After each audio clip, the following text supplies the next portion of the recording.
Chicken, mutton నువ్వేరా నా దిల్‌కా ధడ్కన్.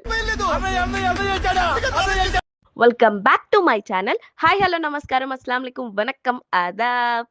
గైస్ ఈరోజు సెకండ్ మిడ్ ఎగ్జామ్ అన్నమాట. ఈ వీడియోని లేట్‌గా పోస్ట్ చేస్తున్నాను. ఆల్రెడీ మిడ్ ఎగ్జామ్ రాసేసాను. ఇక్కడ నా ఫ్రెండ్‌ని పికప్ చేసుకోవడానికి వచ్చేసానన్నమాట.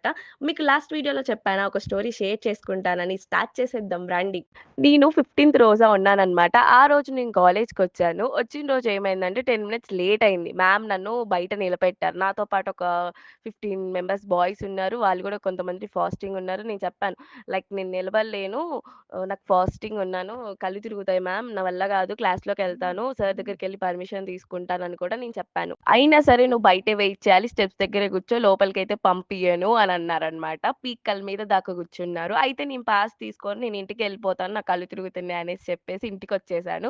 ఆఫ్టర్‌నూన్ కూడా నేను కాలేజ్‌లో లేను. నెక్స్ట్ డే మా మదర్ నా కోసం వచ్చి ప్రిన్సిపల్ సార్‌కి కంప్లెయింట్ ఇచ్చారు. మా పాపని ఎందుకు నిలబెట్టారు? సరే 10 మినిట్స్ లేట్ అయింది. మాదే తప్పు. తను ఫాస్టింగ్ ఉంది. మీరెలా నిలబెడతారు తనని అని నా కోసం వచ్చి మాట్లాడింది. ఈ ఫాస్టింగ్స్ అయిపోయేదాకా మా పాప రాదు అని కాలేజ్‌లో చెప్పింది. నేనైతే షాక్ గైస్. మా ఇంట్లో మా మమ్మీ నన్ను కుక్కని కొట్టినట్టు కొట్టిద్ది. కాలేజ్‌కొచ్చి నన్ను ఇలా నిలబెట్టారు. ఇలా అంటున్నారు. నేను ఫాస్టింగ్ ఉన్నాను అనంగానే మా మమ్మీ వచ్చి కంప్లెయింట్ ఇచ్చింది తెలుసా? అది నేను షాక్.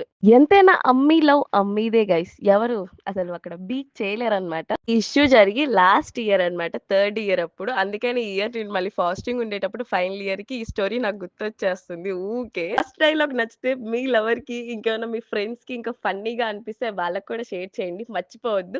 సరే వెళ్ళి గండి సినిమాలు కొట్టండి గైస్. Love you guys. దిల్సే గైస్. Bye bye. అట్లుంటది మనతోని.